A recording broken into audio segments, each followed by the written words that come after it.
Welcome back to Byte into Future. So we just launched our program this morning at this iconic place, New York Stock Exchange.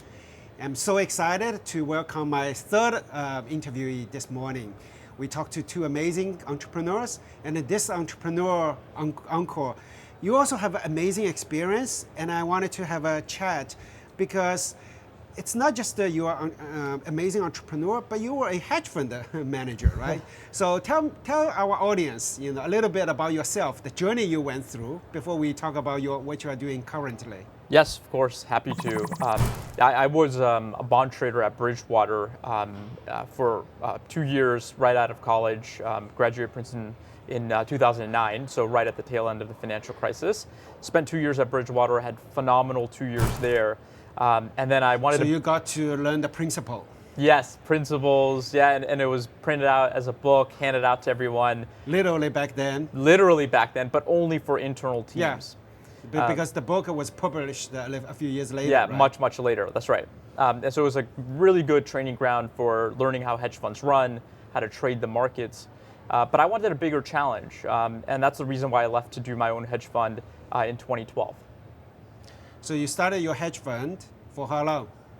Ran it for 5 years. And in 2017, you kind of, what made you to sort of first learn AI, and then secondly, and then moving towards becoming an entrepreneur? Of course, being a hedge fund founder, it's kind of an entrepreneur already, right? But tech entrepreneur is a very different world, right? Sure. So what happened?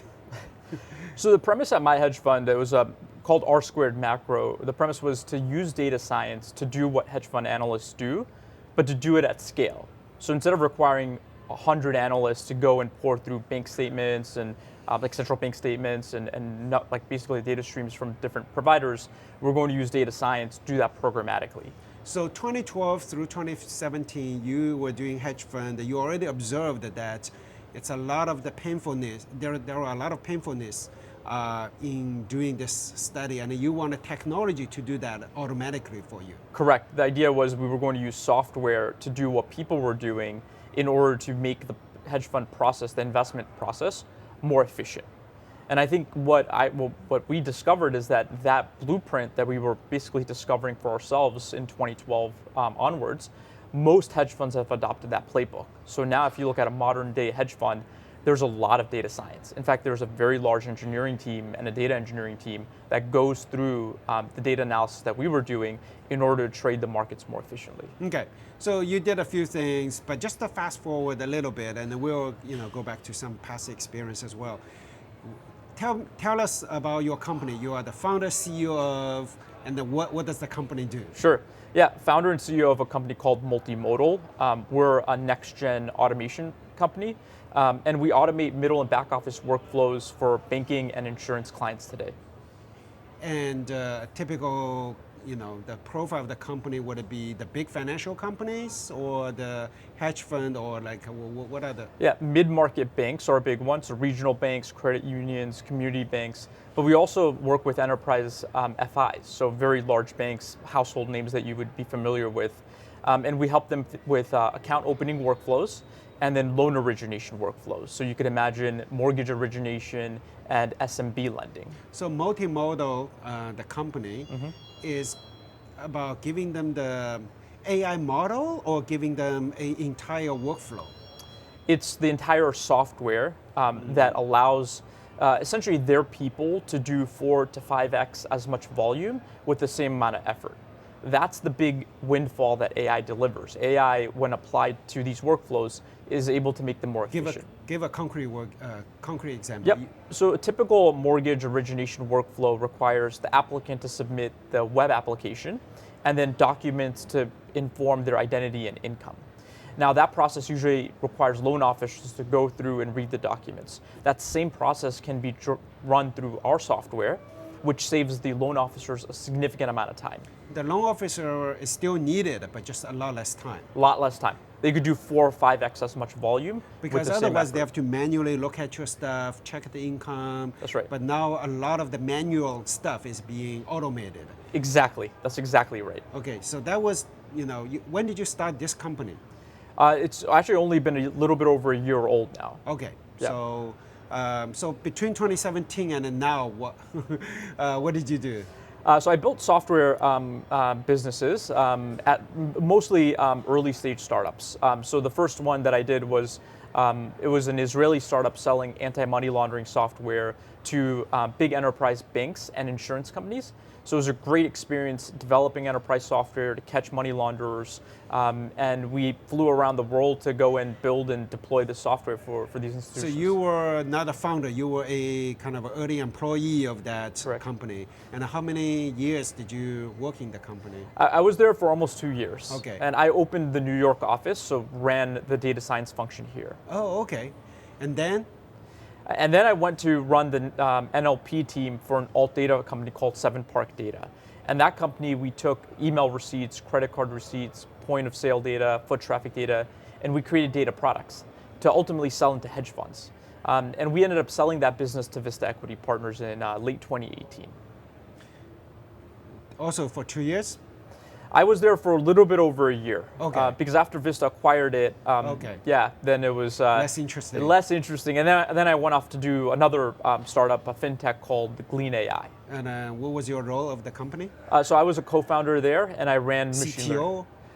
We didn't have a explicit CTO, but I led the machine learning team, which was the core Got it. technology side of the business. So that was the company right before you founded Multimodal. So, Correct. So basically, after founding your hedge fund, you did 2 startups as employees, and then you did a co-founder role for one company, and then you started Multimodal. That's correct. Yeah. And then in the meanwhile, you also wrote 1 or 2 books, right? Tell us more about it. Yeah, 2 books. 2 books. So first one I wrote in 2018, largely leveraging my experience building anti-money laundering software. The idea here is that bad actors, and I think Ben, Reality Defender, probably talked about this at Deepfakes a little bit, which is bad actors do a lot of things to go and trick the system. Now, there's so much noise in terms of what they do, and catching that is hard. So the book essentially was finding... It's a cat and mouse game, as Yeah, you exactly. explained. That's right, exactly. Yeah. And the challenge is trying to find the signal in the noise, Yep. right? So can you find the aberration, the anomaly, to be able to identify a bad actor? Tell us a trick about the finding the signal. Yeah, well, it's interesting because the major thing you want to do is establish what is normal behavior for a particular account. So when do they normally transact? How do they transact? Where do they transact from? If you could establish the normal pattern, then it's easy to find the anomalous patterns. Now, some of the anomalous patterns are benign. So maybe it's an individual that's traveling and spending or transacting while they're traveling. But in most cases, and not all the cases, it could potentially be an attack, right? And that's the one that you have to really watch out for. Sure, you first establish some norm, right? Mm-hmm. And then any anomaly, you sort of see whether that's an AML anomaly, and then maybe it is, maybe it is not. Correct. And for this kind of anomaly detection, always, I found that the biggest challenge is the false positive, right? If Yes. you have too many alerts, too many anomalies, then it's almost equivalent of nothing, right? Yes. So how do you deal with that? How did you deal with that? Yep. So when I worked at the startup that was doing this, and I wrote a book on it, how to find patterns in lots of noisy data, the challenge is to cluster patterns together. And by clustering the patterns together, you can identify which clusters are benign, right? So certain types of anomalies are related to travel, right? Or it's pandemics, yeah, pandemics, arrived. exactly. Some event, maybe it's a particular holiday, maybe it's a busy travel season. So certain anomalies are benign, but they could be clustered together. So their patterns are similar to other patterns that are also benign. So you're sort of using the networking effect to tell whether the certain alerts are benign. Correct, that's right. And then what you're trying to identify are clusters where there's a high propensity of money laundering activity. And so the idea here is that you have humans evaluate those clusters and start labeling them. And then what you could do is you could find the few clusters where there's a higher propensity for money laundering, and you spend the majority of your time investigating those. So the idea here is software is going to pinpoint which transactions, which potentially bad patterns humans should investigate. And so it really does a lot of the initial legwork to make the process for humans more efficient. Interesting. So you were a practitioner of the AML, and then you wrote a book on it. So that's the first book you wrote. That's right. Yeah. What's the second? Second book I did in 2021. It's called Applied NLP in the Enterprise. NLP. That's before the ChatGPT moment. Exactly. Yeah. Natural language processing. It was a blueprint for how do you take natural language processing and apply it into businesses. And essentially that blueprint is what we're taking on at Multimodal to say, okay, well, there's this great technology now. It's mainstream. It's capable of doing so much. How do we focus that technology into fully formed software to introduce to regulated industries like banking? So applying NLP and even today's GPT technology to the real world, right? Solving a real financial problem. There's always a gap. There is always a distance, not gap, a distance, right? Yes. It's actually longer distance than most people or technology people realize, right? Can you tell us more about that distance? The distance is very large, particularly if you do regulated industries where there's InfoSec requirements, governance requirements, you have to comply with regulation, and you also have to get people to understand the technology and figure out how to work with it, right? Because AI is an incredible tool, but you also need to train the organization on how to use it well. So where we focus a lot of our effort is on document review, document validation, some of the low-hanging fruit. And it might not sound super sexy, but a lot of time and effort at banks and insurance companies is spent on reviewing documents. So now you have this great technology that can understand natural language. If you could have it understand natural language in the way that you need for these workflows, then a lot of that low-level activity that's high volume but pretty low knowledge, in the sense that it's not super complex, you could have software do that. So it's inching away at a world where there's greater levels of efficiency with AI. It's very modest, though. It's very, very modest today, but the potential for this is pretty grand long term. So we are still dealing with the low-hanging fruit for now, right? Correct. The potential is to automate so many things, but start with something modest. Correct. Right? Yep. And then the reason for that is, if you wanted to conquer the world for the entire thing, like, whether the financial institute, there are so many ugly stuff you have to do before you get there, right? Correct. So you have to start with something modest. Very modest, yeah. And the way we always frame it is, let's start with something that's internal facing. So it touches people. It's something that is relatively simple and easy to do, so you can show value very quickly. So if you do document review and do document extraction, do that very well, it's creating a lot of efficiency internally. But the stakes aren't very high because humans still are involved in the process, and they'll still do review. So the people still remain the final points of control. And so it's a de-risked way to introduce new technology into the company's DNA without biting off too much too early. So what are the challenges, potential challenges I can see, but I'm curious whether you have it, is how to get your customer to do the evaluation, you get a feedback so that you have this feedback loop, right? Yep. Is that tough? How do you think about it? How do you deal with it? Yeah, it's the number one thing we try to establish. So that feedback mechanism that you're alluding to is the number one thing that helps the model become really good. Yeah. So I'll give you an example, like OpenAI, Google, like all the big model, Gemini. Yeah, these models are trained by humans providing signals to the model, right? Yep. So the data curation is really important. Now they're solving a different problem, which is they work on internet scale data, and they're trying to build a model that can handle like general purpose use cases. When we work with a company, we need to train models on their specific data, and we need their very best people, so their top loan officers, their underwriters, to provide signals to the model saying, you did this correctly, or no, you actually did this incorrectly, this is the correct way to do it. Is there a challenge to get the top people to give you that feedback? Initially it is, because they're skeptical of the technology.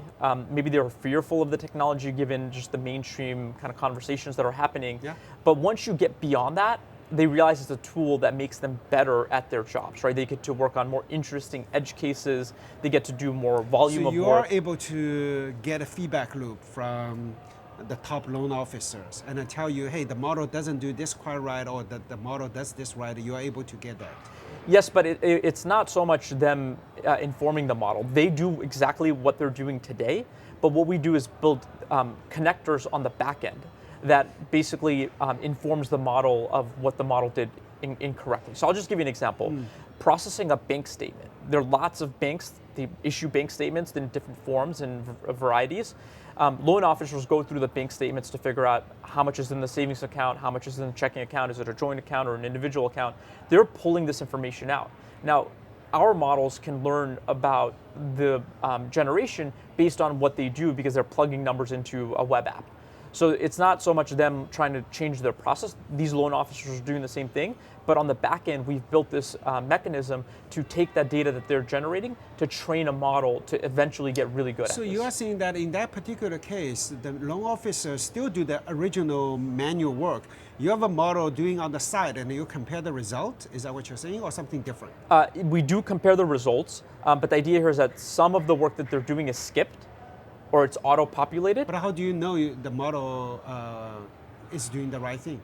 We still have them verify initially. So here's a good example. Instead of a bank statement being pulled out from scratch, so instead of the loan officer starting from something that's scratch, it's the initial output is model generated. So they go into their application, everything's populated, they're just reviewing. So it's human in the loop, Yes. verifying instead of putting the raw data, one by one. You already Right. have the data populated. My job is to verify. It's a way easier, less cognitive efforts Yeah.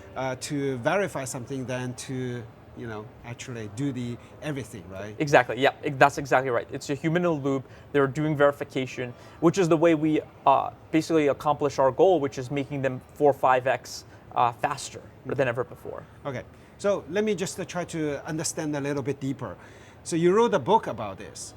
What is the worthiness in terms of book? Because everything you talked sounds like intuitive, but maybe not. I'm just maybe because I've been doing AI for almost a decade. What is the non-intuitive part to majority of the people? Can you share with us? Yeah, the non-intuitive part is, and we didn't, like when I wrote this book in 2021, I think a lot's changed since then, Yeah. but the non-intuitive We'll talk parts, about that yeah.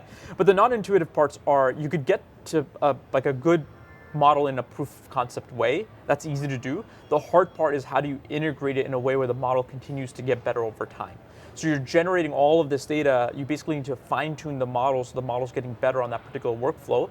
But then you also have governance issues. So how do you surface confidence scores so you could reliably skip certain tasks versus not? How do you provide the ability for others to understand how the model got to the particular result? So basically you're saying that it's not just a sexy demo, it can make things happen, but also have a framework like the feedback loop we were talking about. You probably give some examples how to get feedback, right? And also what are the governance or the risks, a variety of things, so that you give a framework for people to productize it, not Correct. just doing a demo. That's the non-intuitive part. Exactly. The non-intuitive part is, we're not in the business of building models. Building models is straightforward. Getting the model as a fully formed software layer, that's hard. Because then you have to deal with the governance layer, you have to be able to trace and explain the results, understand how it got to the result in the first place. You need a way for the model to get better over time. As newer base models come out, so newer foundation models like a Llama 3 comes out, you need to be able to fine-tune the model and deploy it seamlessly where it's not disruptive to the organization. This is where it gets really tricky. Well, we'll get to that in a second, but I think what you said is super important, right? Because, exactly what you said, doing a model is, I wouldn't say trivial, but it's not the hard part, Yes. right? Yeah. But having a solution around the model is the hard part, right? All the details around it, right? To me, building a model is just one of the 20 steps, right? There are 19 steps, or maybe 49 steps, right, around it. That's right. That's what this book about, and that's the non-intuitive part. That's right. Okay, so fast forward, right? ChatGPT moment, November 2022. You said a lot changed. Tell me, when you saw ChatGPT, and then maybe a few weeks, after that, what was your sort of thinking? Like, for instance, NLP, different world. Here's why. Yeah. What went through your mind? And then, by the way, when did you start a company? This is after ChatGPT moment, right? So the idea was right around the ChatGPT moment. It was probably October 2022, so right before ChatGPT came out. But once it came out and I saw the response, it was like, business world is now fully awake and aware. Okay, tell us more about Yeah. it. So I'll give you a frame because I think this frame helps inform the moment in time. When I founded Glean AI, the fintech startup that I founded in 2019, we trained a model to process invoices. Now it sounds trivial processing invoices, but getting down to line item level extractions to give you benchmarking and time series analysis is very hard. Yeah, I mean, those are unstructured data. Parsing it right was never easy. I mean, still not easy today, but it was pretty hard Correct. to do that accurately. Yes, especially before large language models became very popular. And to do it well where you wouldn't mess up, because you can't mess up, you're paying vendors based off of that. You're making strategic decisions. You can't be wrong even for one digit. Yes, correct. Yeah, stakes are very high. Unlike text to image or whatnot, right? You can do all the imagination, hallucination is a feature, but here you cannot be wrong for any. Whether that's after dot, you don't want to be wrong. That's right, exactly. You don't want to be right. It has to be very literally correct. You have to literally correct for every single digit. Okay, yes. So in order to build that, we needed to annotate, so label about 10,000 plus invoices. So you needed a lot of data, and it took us about 18 months to get to human level performance. So we got to a point where— That was your previous startup. And that was mostly 2020 and 2021. 2022, it became very apparent that large language models were the better way to build a model. Because GPT-3 was already there, yes. right? You already started experimenting GPT-3, Yep. even though ChatGPT moment had not arrived yet. Yes, correct. So technologically, the realization was you need far less data to get to human level performance, which opens up a lot more use cases. The title of the GPT-3 is the future of learning, yes, right? exactly. That's right. But you have to be cognizant of the broader landscape. So for me, ChatGPT moment was the business world now is fully aware of this technology, and you can have a startup and sell into this market, and there's going to be less friction in selling it. There's always some friction with new technology, but there's less friction. But let me double click on this. But you decided to do this company before the ChatGPT moment. Correct. That was because you saw the potential of the GPT-3. Correct, exactly. And then ChatGPT moment arrived. What went through your mind? There was a initial shock, which is like, now's the moment, now's the time. I can't really wait. You were not surprised by the technology because you saw GPT-3. So from that point of view, it's a little bit linear. Would you say that? Yeah, that's right. But the impact, the shocking wave within the business community was a surprise to you, right? That's right. Because the model was available as an API. I'd been using it for over a year before that. So that wasn't a surprise. What was a surprise is the application, ChatGPT, the way it was built, the consumer-facing version of it, it was wildly popular. That was like a wake-up moment for everyone involved, including myself. So it would make your business way easier. Yes, correct. Okay, so what is the challenge? So the business, we timed it really well. We got going early 2023. It's grown super fast. We've gotten a lot of traction. I think the challenge now is when you look at banking, it's a pretty conservative market. Same thing with insurance. Change takes time. And I get it because there's people, culture, process. Yep. Regulation is unclear, right?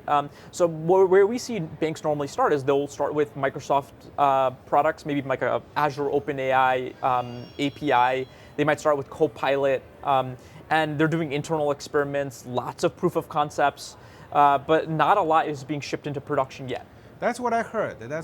Let's actually talk about it. But this is beyond what you are doing. But in general, the enterprise, right?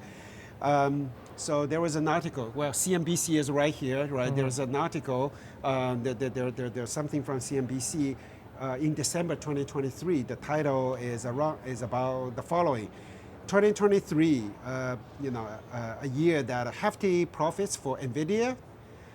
Lofty experiments for the rest. Yep. Right. So I think hefty profits for Nvidia. Everyone knows about it. That's why what's the price of Nvidia. People will know that online anyways. But lofty experiments, that indicates two things. One is lots of interest, but at the same time, experiments. Yes. Right. So I have a few questions here. Right. Why those things? Well, at least in 2023, they stayed at an experiment phase. And then what's your projection? Like 2024 is going to close out the majority of them, or still majority will be experiments? And then why you have that assessment? Yep.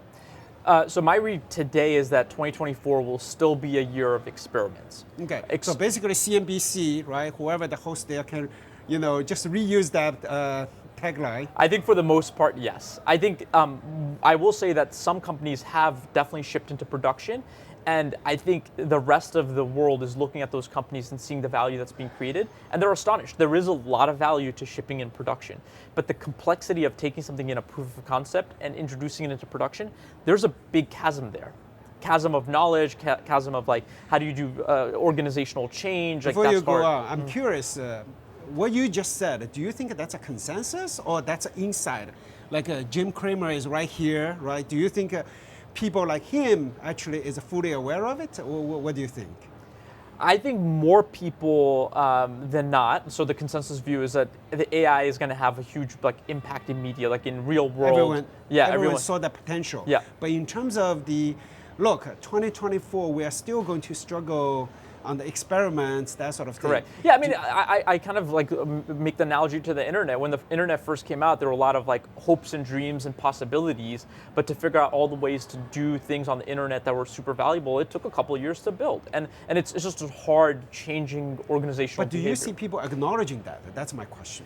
Probably not acknowledging that just yet, although I think people will start acknowledging that in due time. Okay, we should talk to Jim after this one. But anyway, coming back to this thread, what are the technology challenges you see that 2024, there are people, process, culture aspect, I got it. And by the way, I totally agree with you. That's what I saw in many other sectors as well. But coming back to what you are doing, what's the technology friction or challenges you are seeing today?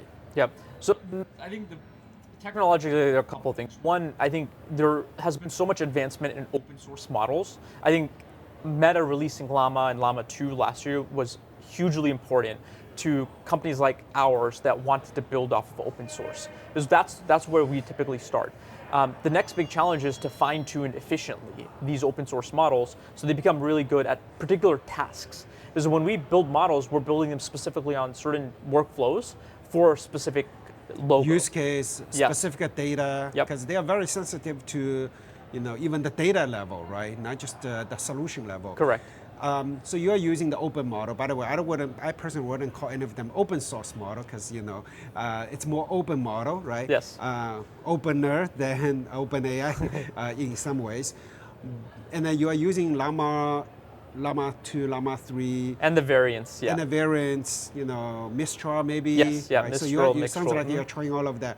So you bring that in-house, and then you run it. So we train these models on our client's infrastructure. So the idea here is that they have such sensitive data, and training a model on their infrastructure no data leaves their walls. That's pivotal to the way that we look at our company. So you don't even have access to the data. You just ship the model over there. Not the model. You ship your software over there so that the software is training on the customer's data. Yep, keeping it local as much as possible. The idea is local. Yeah. So we install our software remotely, and then that software trains the model.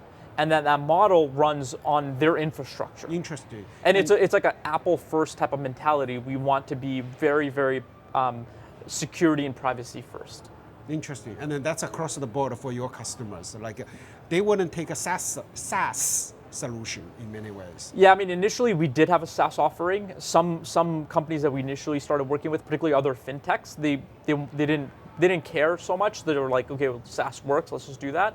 But our premise now, especially if you're a very large enterprise, you shouldn't move your data out of your walls if you could avoid it. Yeah. So it's the compute, the model going to data, but not the other way around, right?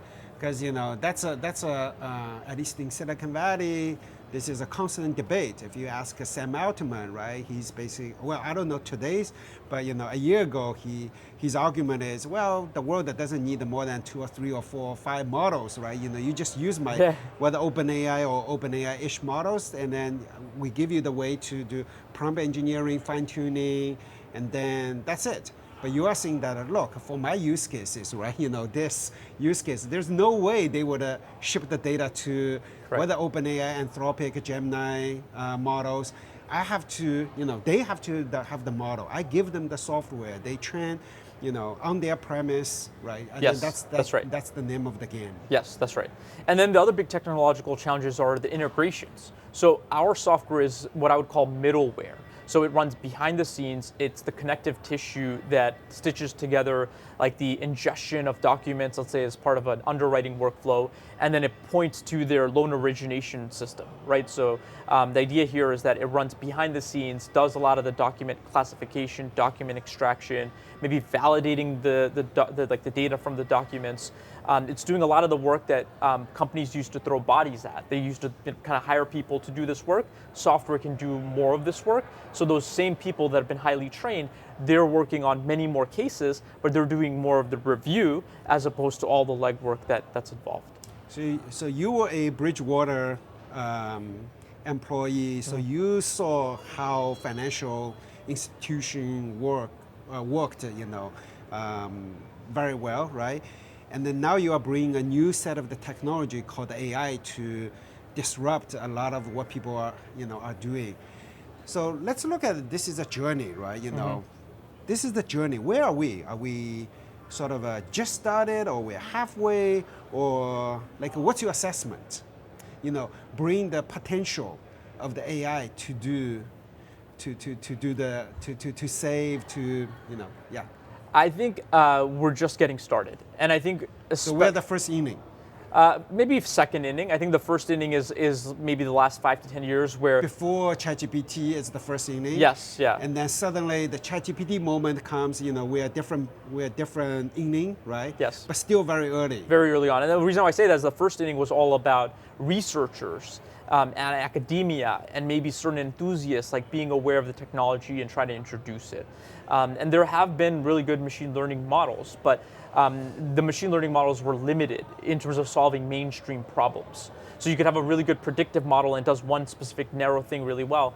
I think what large language models and the ChatGPT moment have put us in is now the technology is mainstream, not only in terms of availability but awareness. The potential to go mainstream, but not yet. Not yet, yeah. So it's a hope and a dream, but not reality. Right.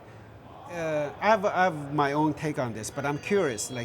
What is the key that would make that made it from?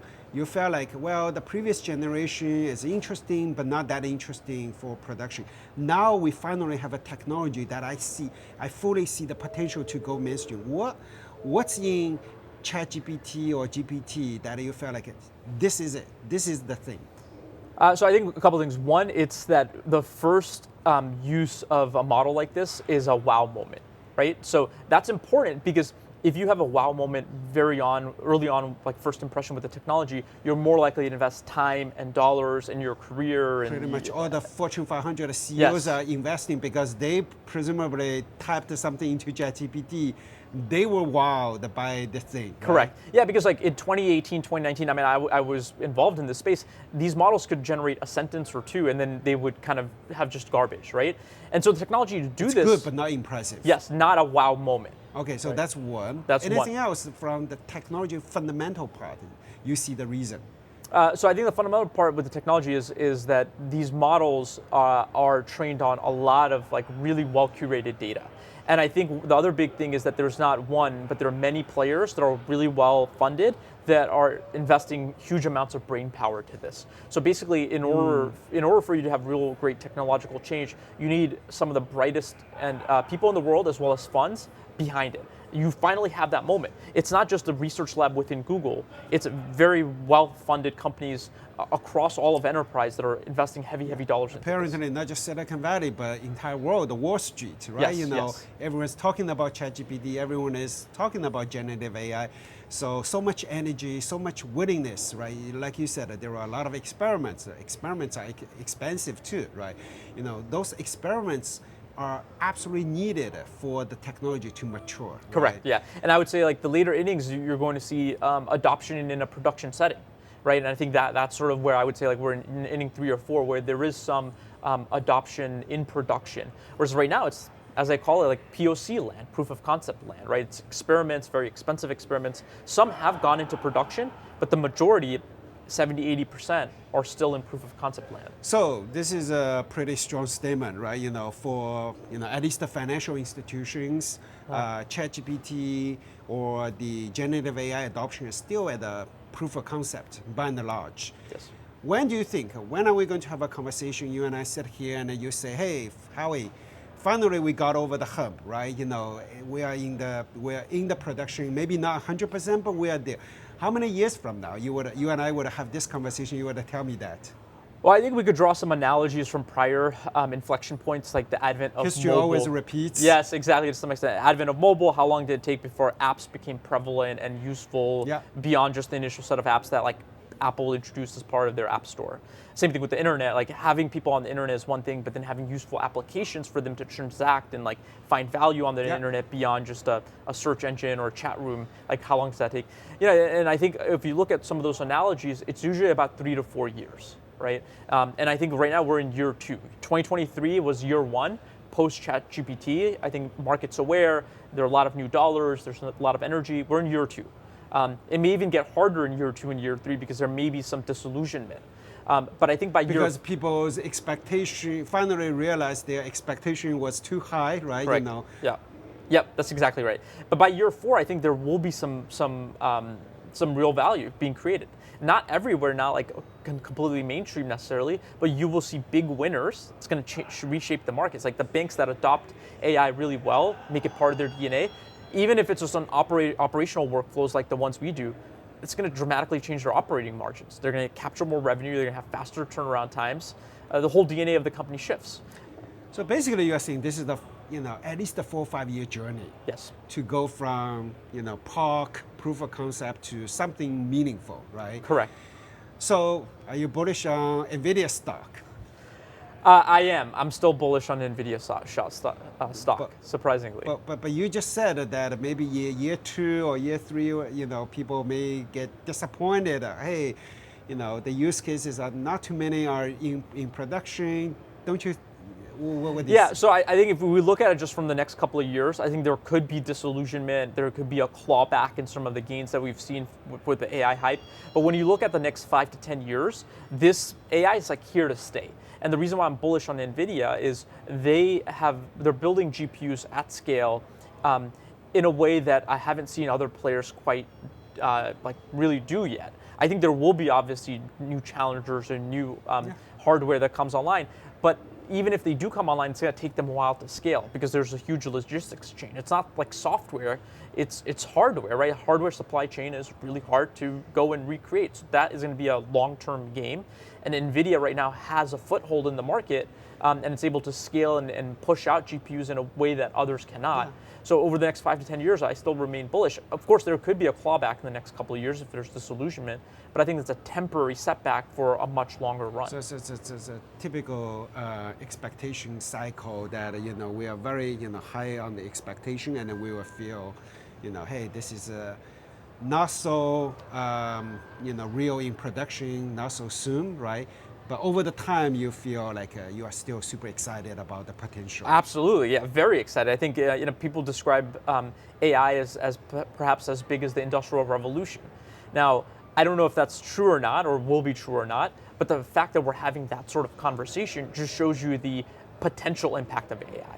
And I do think that a lot of the things behind AI will become real. I just think it will take a little bit more time than people expect, but it very much is here to stay. That's very good. This is you and I share the same sentiment. In the last few weeks, maybe a few months, I kept telling some of the friends, entrepreneur friends, I told them that, to me, generative AI is a huge bubble.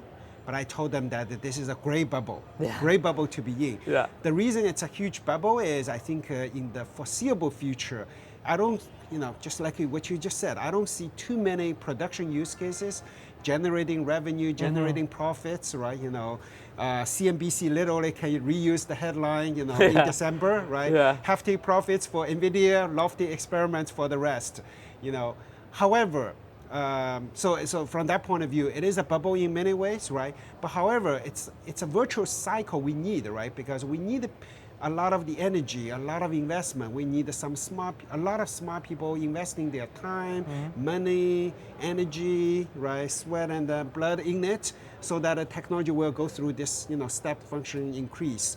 I'm also very bullish and very excited about the generative AI for that reason. So to me, it's amazing bubble to go through, right? Not everyone will survive and thrive, but hopefully multimodal will be one of them.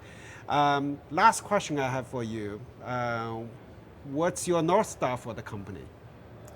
The North Star for the company is very much this, and it's in some ways it's modest, but the goal here is we want to get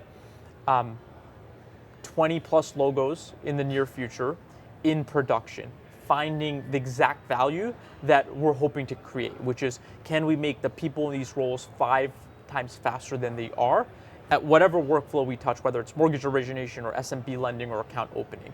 If we do that with 20 logos and we accomplish this numerical kind of feat, making them 5 times faster, we'll have proven to ourselves as well as our clients and companies in the pipe, and maybe even a broader space, that Gen AI does have value, right? That there's real value to be created.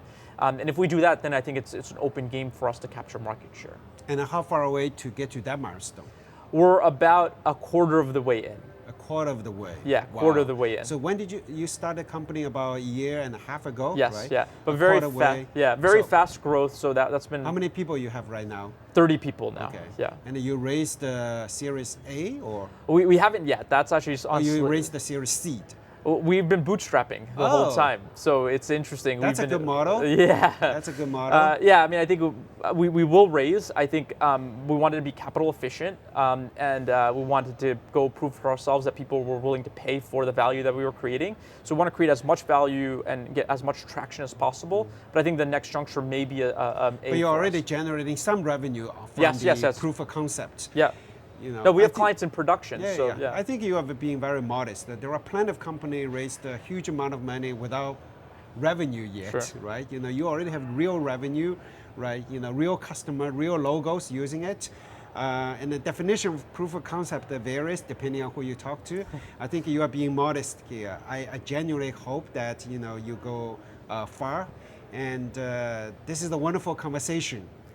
For our people watching our conversation, I think Ankur actually gave us a very detailed view about how generative AI is being used in the financial industry, right? Where things are, the challenges, we are running into, and why, Jim Cramer, next to us should hear some of our conversations, so that when he's bullish or not bullish about certain things, it's more attached to the reality. Thank you so much for coming to my show. And thanks for watching Byte into Future. We'll be back soon.